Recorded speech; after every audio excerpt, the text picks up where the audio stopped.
Most LSAT students fall for the same trap. They turn LSAT reading comp into something that belongs better in art class. Highlighters, colors, notes, arrows. It looks like a Jackson Pollock painting by the end. But the truth is, the LSAT doesn't care how pretty your markings are. It only cares how well you understand what you read. And you've only got 8 minutes and 45 seconds per passage. That's it. If you spend 3 of those minutes decorating your passage like a Christmas tree, you've already lost. That barely leaves 6 minutes for the 6 or 7 hard, sneaky, inference heavy questions. You're setting yourself up to rush, panic, and guess. I've been teaching the LSAT since 2005, and I've seen this exact same movie play out thousands of times. The people who look the busiest during LSAT reading comp with the clicking, highlighting, and scrolling almost never get top scores. Meanwhile, those who score 170 or above, their passages look boring. Maybe one note or two, but their understanding is razor sharp. And I get it. Highlighting feels useful, but it tricks your brain into thinking you've locked it in and you'll remember it later, but you don't. You just remember that you highlighted something, but not why it mattered. And here's the thing, once you highlight, once you underline, you can't unsee it unless you remove it. Every time you come back to that section of the passage, your eyes get pulled to that bright yellow line, even when it's irrelevant. Plus, let's be honest, the online highlighting tools are clunky. You click, you drag, you misclick, you undo, and you have to re-highlight all over again. By the time you're done, you've wasted 15-30 seconds formatting text instead of understanding the ideas. Now, here's what works after 20 years working with thousands of students. You mark almost nothing. Or, if you can't help yourself, you mark only what matters. There are only 3 categories worth noting: viewpoints, evidence, and advocates. Viewpoints are the opinions and the theories, basically, the conclusions. You treat them like conclusions in logical reasoning. The evidence is the details and supporting examples. You don't need to underline them, just mentally note where they appear. Then the advocates are who is saying what, who is on which side of the debate. That's it. You forget everything else. And if you can spot the author's opinion, you're already halfway done with the general global questions. And by the way, if this is starting to click for you, but you're not quite sure how to apply it under timed conditions, I'm offering a free LSAT tutoring lesson where I will personally show you how to read faster, stay focused, and get more points out of every passage.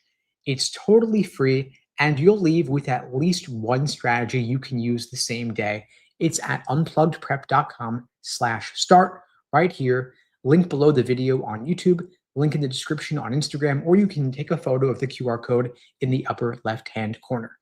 Now, here is a little known trick most people never even try.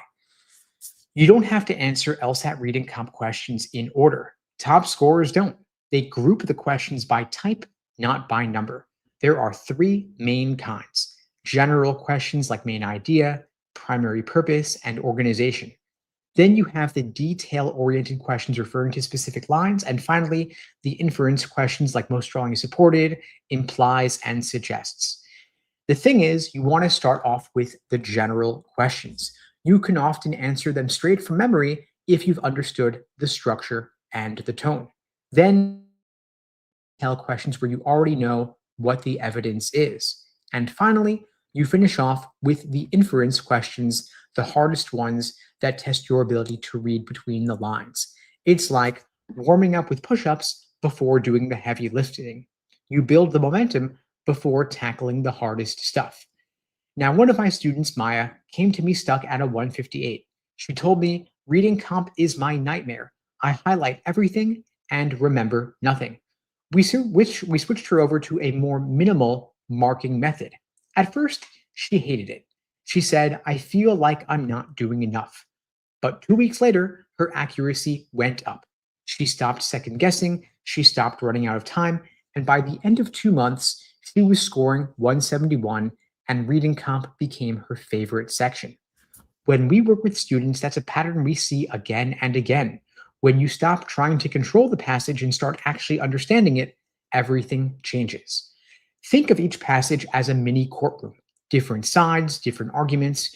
Your job isn't to pick who's right, it's to understand who's saying what and why. So ask yourself three questions as you read. What's the author's role? Is it neutral, critical, or supportive? What's the main issue or disagreement? And how does each paragraph build on the one before it? If you can answer those, you don't need to highlight everything. You've already built a map in your head. I want you to stop reading for the what and start reading for the why. Ask yourself, why is this sentence here? Why did they use that example? And why contrast those two perspectives? The LSAT doesn't care if you can remember arbitrary details like the date in line 14. It cares if you understand why that example exists. Reading for function helps you predict questions before you even see them. Now, as far as timing is concerned, I want you to keep your initial read under 3 minutes. Yes, really, under 3. You can even set a timer if you need to. You'll start training your brain to focus on the meaning instead of the words. At first, it'll feel fast, and that's normal, but then it'll click and you'll start to hit a rhythm. Because the LSAT isn't about speed reading, it's about smart reading. Think marathon, not sprint. You don't explode right out of the gate, you pace yourself to finish off strong. Now, you might be wondering, what about those dense, abstract, what even is this science passages? The ones that make you question your life choices. Here's what you do. You breathe, you stick to your process, and you find the viewpoints, note the evidence, and identify the advocates. You don't need to get every single sentence on the first go. You just need the framework. Once you have that, the rest falls into place. Stop trying to memorize the passage and start trying to map it. Now, if you want to keep these strategies handy, you can grab my free easy LSAT cheat sheet linked below this video. It breaks down timing and accuracy tricks for every section, not just reading comp, and it's totally free. And if you want my help, you can book a free one-on-one LSAT tutoring lesson with me personally at unpluggedprep.com/start, or take a photo of the QR code in the upper left-hand corner. In the meantime, I wish you all the best and take care.